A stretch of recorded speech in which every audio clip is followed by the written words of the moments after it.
No matter what you think about his son, Emory Tate was a chess legend. Although never reaching the title of Grand Master, he was one of the strongest players in America, playing in many tournaments and many amazing victories. So Emory opens at e4, his opponent replies with Sicilian defense, he then plays knight f3, and his opponent goes queen c7. It says an inaccuracy, but it's not a very bad move because in the opening you can sort of take liberties, try and get your opponent out of their theory. But that's a funny thing to mention because Emory Tate allegedly never studied any theory, never read any chess books. He just got so good from his own sort of study of the game and reviewing of his games and just trying to think out the best move at all times. So Emory Tate then replies with c4, trying to clamp down on that d4 square. Maybe end up with a sort of Maroczy bind type setup. His opponent just goes e6, trying to cover these squares, making sure white doesn't roll onto them too quickly, and also maybe trying to get this dark square bishop out. Then he goes knight c3, just bringing another piece into the game, getting his minor pieces out. His opponent replies with a6. Now it seems like a weird move, but as you can see it's a book, and the reason for that is it stops the knight from getting to this annoying b5 square where it can kick the queen away and then maybe try and get this check on e6, which after this d-pawn's away is quite nasty because after bishop takes, queen takes,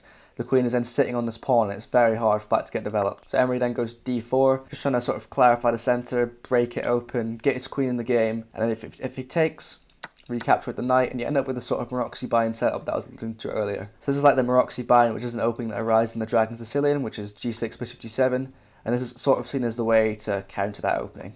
So Tate's opponent goes knight f6, just trying to put some pressure on this pawn and develop one of his pieces. And Emory goes queen e2, which at first sight seems like quite a strange move, but it covers this file here, so it allows him to push the pawn and try and kick this knight out. Because obviously the knight can't advance here, it can't go here, so it's going to have to go back, and it's just not a move you want to be making this early in the game. So of course his opponent stops that, goes d6, covering that square and preventing that from happening. So then Emory goes g3, wants to flank out this bishop, get his bishop on g2 on a long diagonal. It's also very safe on the square. His opponent goes b6, basically trying to do the same thing, or maybe he can try and push b5, try and attack on the queen side, but that's more of a long-term plan. So then Tate goes bishop g5, trying to put some pressure on this knight. Sort of, everyone's both out of theory here, so now they're just trying to play chess, trying to find the best move. His opponent goes knight bd7, reinforcing this knight, so if he takes with the bishop, his pawns don't get doubled. So Emory goes bishop h3. A little bit of a strange move here from Emory. I think you maybe want to go to bishop g7, or maybe try and push a quick push and then take, then you have an attack going. Or maybe even crazy like f4, but I think he said when he was playing this game that it was a must-win game, and because his opponent was such irate, he didn't want to sort of jump into sacrifices that he didn't know were completely winning. His opponent goes bishop b7, trying to develop a piece, and then Emory just castles. Pretty classic there. So knight e5. Now his opponent's starting to get out. You know, he was quite passive in this little box in the back of the board, but now he's starting to expand, get his pieces out, and maybe put some pressure on Mr. Tate. So he goes b3 here, trying to reinforce on the queen side. The opponent mirrors, and now this pawn is going to be lost. As you can see if you count, takes,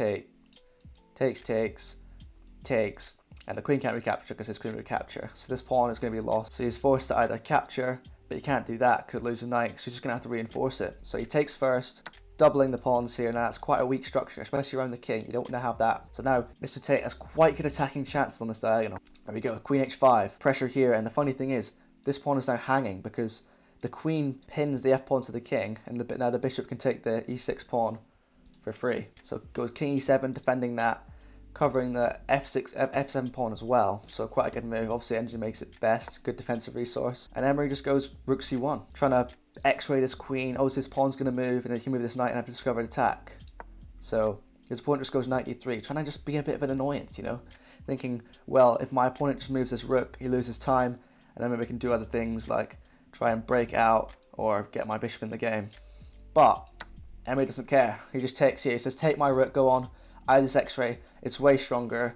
You're just going to be getting smoked. So his opponent obliges, takes the rook, takes back, and now Emory's got a huge attack here. It may not look like it, but just pay attention, this position's about to explode. Queen b6, knight a4, hitting the queen, gets the rook in the game. Queen d8. This is almost the only move, because if you go back to any other square, you're just too passive. So you have to go to this starting square. The queen's just back where it was in the beginning. Whereas all of Emory's pieces are just in the game. The rook, the queen, the bishop, both his knights are in nice squares, but his bishop hasn't been moved yet. Both these rooks aren't in the game. Definitely, it's easy to see that Emory's on the attack here. So bishop takes a6, clarifying that on the queen side. Rook takes a6. Didn't want to recapture with the bishop. Emory goes queen b5, putting some pressure on this bishop, putting sort of some pressure on this rook, and then threatening to infiltrate with the rooks and the knights.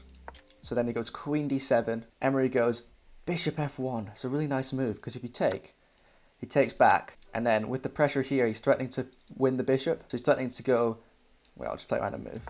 Rook c7 check, check the king, and then pick up the bishop on the next move. But obviously you don't want to avoid that, so you would then move the bishop and move the king, but then you would lose the exchange here because bishop takes rook. So quite an interesting move there. He actually did go bishop d7. Checks on c7. Oh no, sorry, this is my analysis. He went queen b6 after because he didn't want to trade queens. Obviously, if you know anything about Emory, he's a big attacking player, and big attacking players in general don't like to trade queens and get into an endgame. They want to keep attacking, keep pressing their advantage, and try and win by checkmate, not by some long-winded endgame. This point goes rook b4.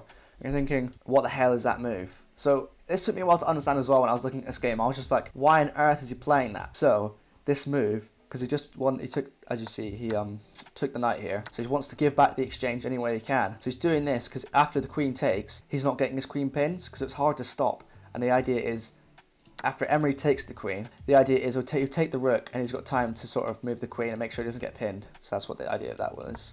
So he attacks the rook, but Emory doesn't care about the rook being attacked, just goes bishop h5. So this move attacks the queen, he's threatening with the rook, and he's just going to try and infiltrate and try and roll the black king. As you can see, the attack here is just huge. He goes queen d8. Now it doesn't allow it, cuts off his rook from the circulation, so it's quite risky. Obviously the engine move there would be sacrificing a queen, so it's a bit strange. Obviously you would win the rook back, but not sure what human's playing that, to be honest. So then Emory plays a second brilliant move. Clean, full-on sacrifice of rook. As you might have seen, takes, boom, knight c6 check, bye-bye queen, see you later. So obviously his opponent didn't take the rook. That's why it's a brilliant move. He played queen d7. Again, this queen now sort of asking to be pinned. So he just goes rook c4, wants his bishop to hit the queen again. Just brutal attacking chess here. Bishop c6 was played. Actually, this was actually the way he resigned. His opponent played queen d8 and then resigned on his own move because the lines were so brutal. So we have lines like queen c3, just teaming up with the rook. He's going to get checked. His king's going to have to go back to here, and then the queen's going to get pinned or some sort of eventuality like that. But a little bit more complicated. You know, I can't say I see these positions too much in my games, but this is the sort of advanced attacking you see at the high level. It just shows what a player Emory Tate actually was back in his day. I mean, in this game, he basically dismantled a 2400, which is like an IM, such as himself. So, great play, very interesting game, and two brilliant moves ordered by the computer to top it all off. So, hope you guys enjoyed that video, and I'll see you guys in the next one.